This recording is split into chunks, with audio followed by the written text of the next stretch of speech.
तर उद्धव ठाकरेंना पराभवाची भीती वाटते असं मंत्री संजय शिरसाट म्हणाले। काँग्रेसचा अपमान करण्याचं काम उभाटानं केलं, सेफ साइड म्हणून उद्धव ठाकरे निवडणुकीतून बाहेर पडले असा हल्लाबोल मंत्री संजय शिरसाटांनी केलेला आहे।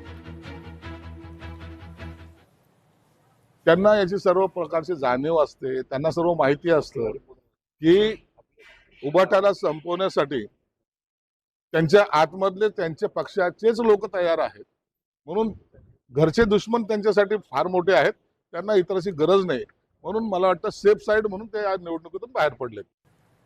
तर दानवेंच्या उमेदवारीवरून विसंवाद चव्हाट्यावर आलेला आहे। महाविकास आघाडीचं भविष्य हे कागदावरच असल्याचं ज्योती वाघमारे म्हणाल्या। आघाडीची बिघाडी तर कधीच झालेली आहे, अशी कुठली गोष्ट होती की ज्यांच्यामध्ये एकमत होतं। आणि आता अंबादास दानवेंच्या उमेदवारीमुळे तर मला वाटतं की त्यांच्यामधला विसंवाद हा चव्हाट्यावरती आलेला आहे।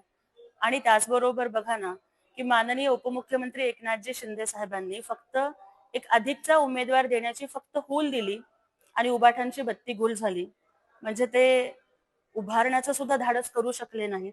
मग पराभवाची भीती वाटली किंवा काय वाटलं हे त्यांना माहिती। आणि महाविकास आघाडीमध्ये तर प्रत्येक गोष्टीवरून वादविवाद चालू आहेत। तर किरीट सोमय्या यांनी उद्धव ठाकरेंवर टीका केली आहे। दगाबाजी करून ठाकरे मुख्यमंत्री झाले होते, दगाबाजी करून ते विधान परिषदेवर गेले होते, यावेळी सुद्धा दगाबाजी करायचा संकल्प असेल, पण त्यांना संधी मिळाली नाही असं सोमय्या म्हणाले। तर रात्री अपरात्री काही भेटी झाल्या असं मी ऐकलं असंही सोमय्या म्हणाले। मागच्या वेळी मुख्यमंत्री पदाची खुर्ची दगाबाजी करून मिळाली होती, म्हणून ते विधान परिषदेत गेले होते।